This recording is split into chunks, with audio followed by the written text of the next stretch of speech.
Okay, hi. So this is the start of something new. I have been wanting to do a podcast for a very, very long time. Didn't ever really know where to start, but I'm just going to start. Something I have been struggling with, I think, in this space is feeling like I need to have everything figured out and having the answers to everything before I'm ready to share with people. But I realize now that you are teaching as you are still learning yourself. There's this phrase, guiding while growing, which I love because I feel like that is so relevant to my life, and there is value in being able to share our experiences while we're still in them, while we're still learning from them. For my first episode, what I want to do is share a few just like lessons that I've learned over the past week. Things that have popped up in my head or things that I've seen out in the world that have really resonated with me and wanted to share my take on them, and maybe it'll resonate with you too. Number one, if you're always focused on the destination, you'll miss the beauty in the journey getting there. I was listening to this Dayglow song and it really took me back to when I used to live in Florida and when times were so simple. Back then, I didn't really appreciate what I had when I was there. And it wasn't until I moved to Texas that I now miss the little things in life that Florida had to offer. And I was literally living it every single day and I just was taking it for granted because I feel like a lot of us do that, especially people that have goals and dreams. You're always so focused on the goal and where you want to be next that you literally miss what's right in front of you. I feel like there is a balance in obviously being goal focused, but also being able to stop and appreciate the present moment because it is so fleeting and you never get it back. The only thing that we have right now is the present. Enjoy it while it's here. If you're always so focused on being somewhere else, you'll miss the beauty in that. Number two, no one's ever climbed a mountain without taking breaks. Progress is not linear.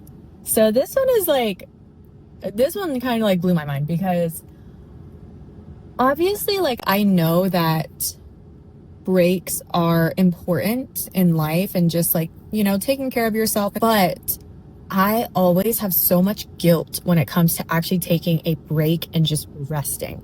And I think it's because I feel like I can always be doing more, especially when it comes to those goals and dreams and things like that. I'm like, oh, if I'm awake, then I need to be hammering away at this goal that I have. Or if I don't make so much progress, or if the progress doesn't look how I want it to look, then I feel really, really guilty taking a break. And yeah, but it's kind of okay, if you have this goal, it's not going to happen overnight, right? No one who ever had a goal made it happen overnight. If you take a mountain climber, for example, just think about how many months, if not years, that go into the prep of climbing that mountain. Just the prep before you even get to the base of the mountain. Then say you're climbing Mount Everest. I don't know how long it takes, maybe a month. I don't know. It's something crazy. People spend so much time, money, effort, all of that into climbing this single mountain. And within that summit, you have to take breaks. You have to take a break. You can't keep pushing yourself or you literally will not survive. And you also won't accomplish your goals. When I looked at it from that perspective of wow, these goals in my mind, they are not little itty bitty things that I can do overnight. In the same way that a mountain is not something that you can just wake up one day and go and climb. I have to allow myself to take breaks and understand that there are seasons, right? There are seasons that are going to require more rest. And that's okay. Number three, this is kind of from a podcast episode I was listening to recently that was talking about growth and having to let parts of yourself die in order to get to where you want to go. The things that are not serving you, you have to let them go in order to become the person that you need to be to accomplish your goals. They were using this anecdote talking about the process of a caterpillar turning into a butterfly And they were saying that caterpillars feel like they're dying before they emerge from their cocoon. There are parts of themselves that become like liquid gel, and it's because they don't need that part that they had as a caterpillar anymore, and it like transforms into something else that does serve them in their new like butterfly form. While they're in the cocoon, they literally don't know what's going to happen. I don't know how caterpillars operate, right? I don't know if like all your little caterpillar friends go into your cocoons at the same time and then you're like, oh, I'll meet up after we turn into butterflies. I think they probably think they're going to die. And like, obviously this is like assuming that they have a consciousness and are aware of what's going on. But like, imagine a human being a caterpillar. You know what I mean? You would think that you are dying only to be reborn as a butterfly. What's even more beautiful about that is like, as a caterpillar, you are kind of limited to your legs, right? You can crawl, but a butterfly can fly. It's not limited. Imagine as a caterpillar, if you were like, oh, I don't want my little legs to go because I love them so much and like they help get me around.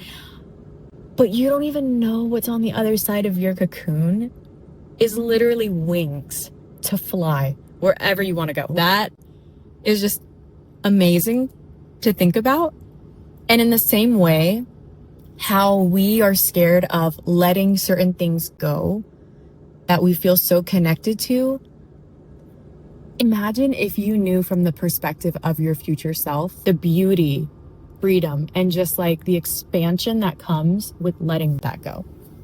So yeah, that it's just crazy because when you're in it, you think you're literally dying. But then on the other side of it, you're like, oh my God, I have wings and I can fly. Fourth thing, nature does not hurry, yet everything is accomplished. I just love that quote. I saw it for the first time at an art gallery a few years ago when I was kind of going through like a transformative period of my life, I would say. There was like this exhibit where everyone would write a note on the wall.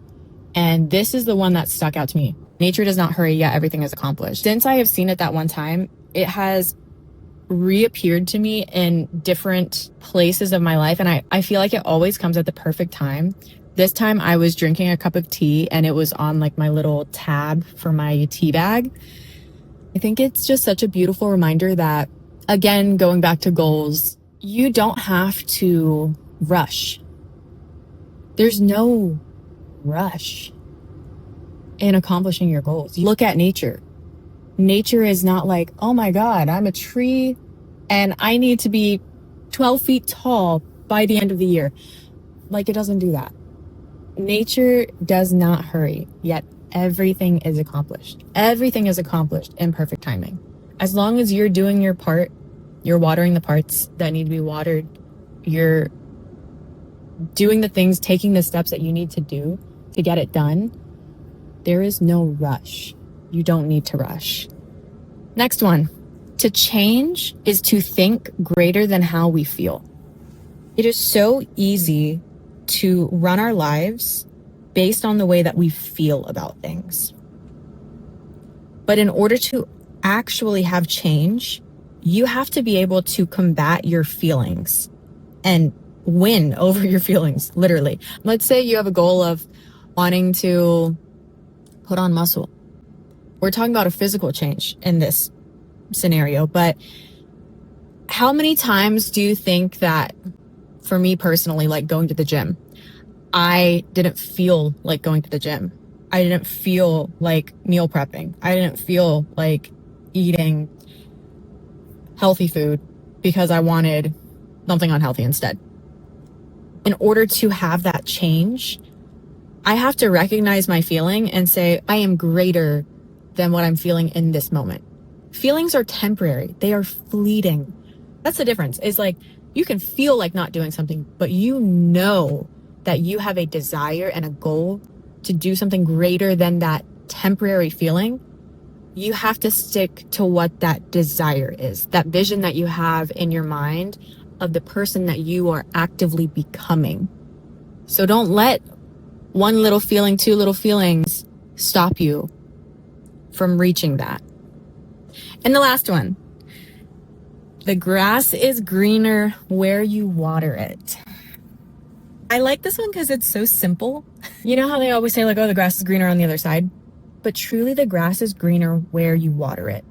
And I think this is such a simple mindset to have when you're going through anything, because it's easy to find things to be upset about. You can have the most perfect scenario and still find something to be upset about and still wish that you had something else.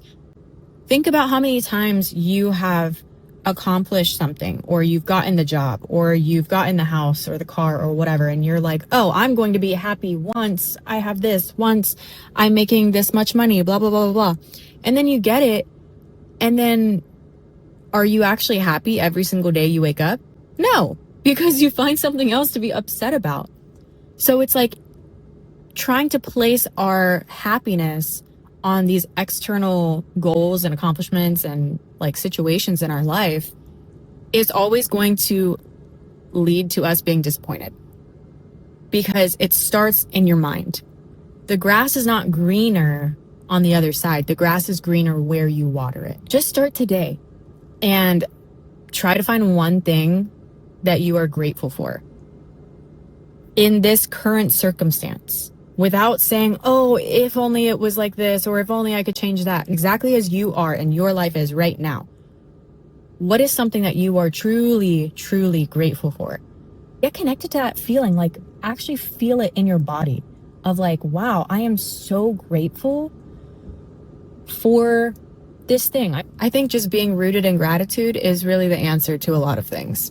So yeah, this is my first little, I guess, introduction into just like the way I'm doing things now, is understanding that I don't have to have everything all figured out.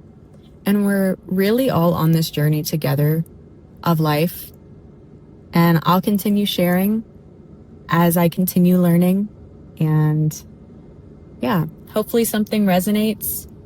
And yeah, I hope you have a great day. I believe in you. I am rooting for you, and I can't wait to see the great things that you do. So I'll talk to you next time. Bye.